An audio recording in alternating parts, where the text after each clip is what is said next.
আমি জায়গা জমি সব কিছু করে দিতে পারবো।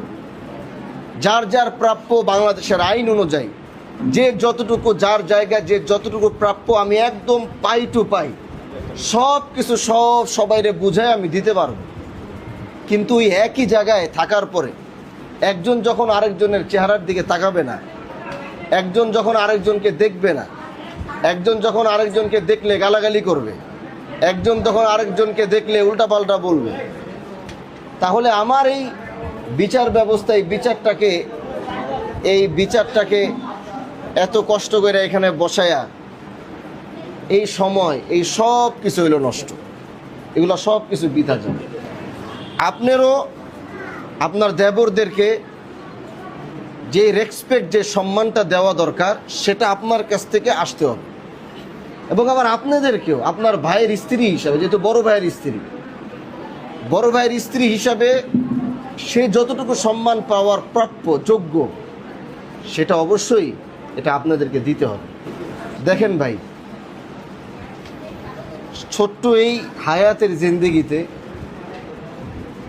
মারামারি করতে করতে একদিন এমনি সব শেষ হয়ে যায়। যেই জায়গার জন্য মারামারি করতেছেন আপনি থাকবেন না, একদিন ওর ছেলে বড় হবে, ওর ছেলে দেখছে যে আপনি ওর মায়ের সাথে উল্টাপাল্টা করছেন, ধরেন কথায় বা ওই জসিম তুমি ওর মায়ের সাথে রাগারাগি করছো, গালাগালি করছো, এটাও দেখা বড় হয়েছে। কিন্তু মনে রাখতে হবে আপনারা কিন্তু আবার সবাই বুড়ো হয়ে যাবেন। যখন আপনারা বুড়ো হবেন তখন ওরা জোয়ান হবে। এটাই দুনিয়ার সিস্টেম, নিয়ম। চাচারা যখন বুড়া হবে, ভাতিজারা তখন জোয়ান ডাঙ্গর হবে। তখন কি হয় জানেন, এই যে একটা বিদ্বেষ তৈরি হইতেছে নিজেদের মধ্যে, আক্রোশ, এই আক্রোশটা ওরা যখন ডাঙ্গর হইব, যখন ওরা জোয়ান হইব, গায়ে যখন শক্তি থাকবো, তখন এর মোকাবেলা করার শক্তি থাকবে না। এই আক্রোশগুলো ওই সময় গিয়া আবার এফেক্ট করে। তখন ভাতিজার সুযোগ পাইলে চাচার একটা বসায় দেয়, চাচারে ধাক্কা দিয়ে ফালাই দিব, আমার মার সাথে আমার বাপের সাথে খারাপ, এগুলো চলে আসছে সমাজ। আর এখনই যদি এই সন্তানটাই দেখে যে না, যে আমার চাচা আমার মায়েরে যতটুকু শ্রদ্ধা করা দরকার আমার চাচা করে বা করছে, কোনো কারণে হয়তো মাঝখানে একটু দ্বন্দ্ব হয়েছে, এই কারণে এখন একটা বেজাল হয়েছে, যখন এই বাচ্চাগুলো আপনার সন্তানও ওর সন্তানও এরা যখন নিজেদের ভিতরে ভ্রাতৃত্বের এই সম্পর্কটা ছোটবেলা থেকে যখন তারা দেখবে, তখন বড় হওয়ার পরে এই গ্যাঞ্জামটা আর থাকবে না। না হলে বংশ এটা চলতেই থাকবে, এটা থামাইতে পারবেন না। এখন সিদ্ধান্ত আপনাদের কাছে, আপনারা এটাকে থামাবেন নাকি এটাকে চালাবেন। দেখেন, যদি চালান সেটাও আপনাদের ব্যক্তিগত বিষয়, আর যদি ঠিক করেন তাহলে মনে রাখবেন প্রজন্মদেরকে বাঁচায় গেলেন, আগামীর সন্তানদেরকে বাঁচায় গেলেন। কথা বলি, আগে কথাটা শোনেন।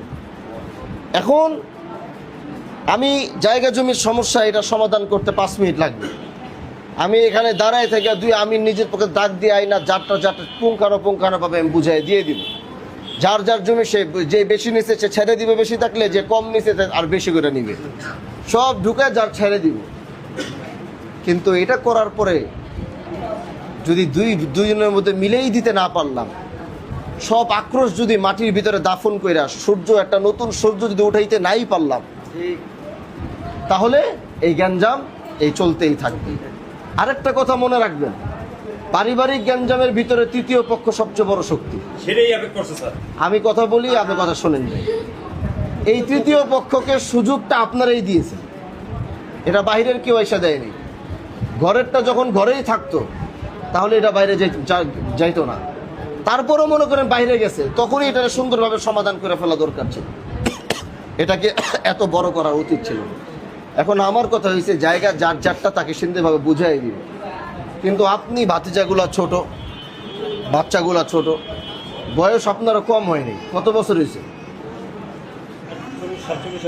47। আর কয়দিন বছর? 50 বছর হয়ে যাবে। আর এই 50 বছর আমরা বাইচে থাকাই অনেক বেশি। ভেজাল জিনিস খাইতে 50 পর্যন্ত যায় না। যারা গেছে এরা সব পান্তা ভাত খায়া মানুষ। আর আজকে আমরা যা খাই, খাইয়া বেশি দিন বাঁচাও, আল্লাহ পাক হায়াতে ভালো যায়। বয়স 47, 3 বছর পরে গেলে 50, 2-4-5 বছর গেলে 60 এমনি শেষ হায়াত। এখন এটা আমি চাই যে আপনার এই বয়সে বড় ভাইয়ের পরে আপনি হলো মেজো, তাই না? আপনি হয়েছেন এখন পরিবারের দায়িত্বশীল, আপনি বড়। এখন আপনি শুধু দায়িত্বশীল আচরণ না করতে পারেন, তাহলে মনে রাখবেন আপনি আপনার সন্তান, আপনার স্ত্রী সবাইরে বিপদের ভিতরে আপনি ঢাইলা দিয়ে যাবেন। আপনার ভাই মুহূর্তের ভিতরে যেমন মারা গেছে, সব শেষ হয়ে গেল, আপনার নিঃশ্বাস যেদিন বন্ধ হবে ওই দিন এদের ভিতরে আপনি তাদেরকে দেন। আমার কথাটা শুনেন। এখন আমি চাই আপনাদের জায়গা জমি আপনাদেরকে সুন্দরভাবে বুঝাই দিব। আপনার মা বাইচা রয়েছে, তার এই বয়সে আর কষ্ট যেন না পায়, উনি যেন মুরব্বী মানুষ, উনি যেন কষ্ট না পায়। আর আপনি যদি ওই জায়গায় থাকেন, ওই জায়গায় বসবাস করেন, আপনার শাশুড়ি যে রেসপেক্ট আপনার কাছ থেকে পায় সেই রেসপেক্ট আপনার দিতে হবে। ওরা যদি আপনার সাথে ভালো আচরণ করে, সব কিছু ঠিকঠাক থাকে, তারপরে যদি আপনার আচরণের ভিতরে কোনো সমস্যা থাকে, দেবররা যদি সেই রেসপেক্ট, সেই সম্মান শাশুড়িরা যদি না পায়, তাহলে আপনারা আমি সে জায়গায় রাখবো না। তাহলে এগো কাছে জায়গা বেচায় আপনারা আপনার টাকা দিয়ে দিব, আপনি ওইখান থেকে সুন্দর মতো সইরা তাহলে চলে যাবেন। এটা আমি চাই।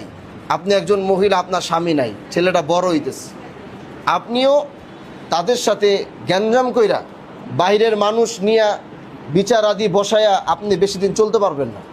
এতে কোনো সমাধান হবে না, ওই গ্যাঞ্জাম চলতেই থাকবে, মারামারি সব চলতেই থাকবে। এজন্য জায়গা জমি যারটা যার আছে, কাগজ অনুযায়ী যে যেভাবে পাবে সেটা আমি বুঝাই দেওয়ার ব্যবস্থা করতেছি। এটার পাশাপাশি আপনি আপনার যদি ওইখানে আপনি থাকেন, ওইখানে ঘর উঠান, বাড়ি উঠান, আপনার শাশুড়ি যে সম্মান রেসপেক্ট পায়, ভাসুররা যেটা পায়, সেটা আপনার 100% দিতে হবে। পিছনে কি হয়েছে ওই পিছনের কথা এখন সামনে আই না, গ্যাঞ্জাম আর বাড়াইতে চাই না। কথা বুঝাইতে পারছি আপনারা? যদি জায়গা জমি সব কিছু ঠিকঠাক হয়, উভয় পক্ষ মামলা এখান থেকে উঠে ফেলতে হবে, কেউ কারো কোনো মামলা রাখতে পারবে না। যদি আপনি সমাধান চান, আর যদি মনে করেন সমাধান চাই না, তাহলে সেই মামলা আপনারা চালাইবেন, উভয় পক্ষ হয়রান হইতেই থাকবেন, গ্যাঞ্জাম বাড়বো, দুই একটা ফাটাফাটি হইব, আবার মার্ডার কেস হইব, দুই একটা মরতেও পারে, এর মধ্যে কোয়া যায় না। একটা উল্টাপাল্টা বাড়ি লেগে গেল, মরছে, মার্ডার কেস হবে, বাড়বে। আর আপনাদের যে গ্যাঞ্জাম দেখছি, এই গ্যাঞ্জাম এত আহামরি কিছু না, এটা শুধু পারস্পরিক প্রতিহিংসার কারণে বাইরের মানুষ ঢুকছে, সব মিলে জিনিসটা বড় হয়ে গেছে। এই জিনিসটা চাইলে আপনারা এখানে শেষ করতে পারেন। আপনাকে পিছনের কথা আমি জানতে চাই না, আমি আর শুনলাম হয়তো ডাক দিচ্ছেন অসব, যেটাই হোক, এখন থেকে তাকে আপনি সে শাশুড়ির সম্মান দিতে পারবেন কিনা, যদি সব কিছু ঠিকঠাক থাকে পারবেন কিনা দিতে, হ্যাঁ পারবেন কিনা বলেন না? আমি এখন বলতেছি, সবসময়ের কথা বলবো, এখন থেকে সেটা সুন্দরভাবে করতে পারবেন কিনা। আপনার শাশুড়ি যেন আমার কাছে এসে বলে যে হুজুর আলহামদুলিল্লাহ আপনি এই করে দেওয়ার পরে আমার বউ তো চেঞ্জ পরিবর্তন হয়ে গেছে, এখন সে আমার কথা ভালো, ওইটা আপনি ভুলে যান। যে কথা বলছে, আপনার মনে অনেক কষ্ট আমি বুঝছি। সংক্ষেপে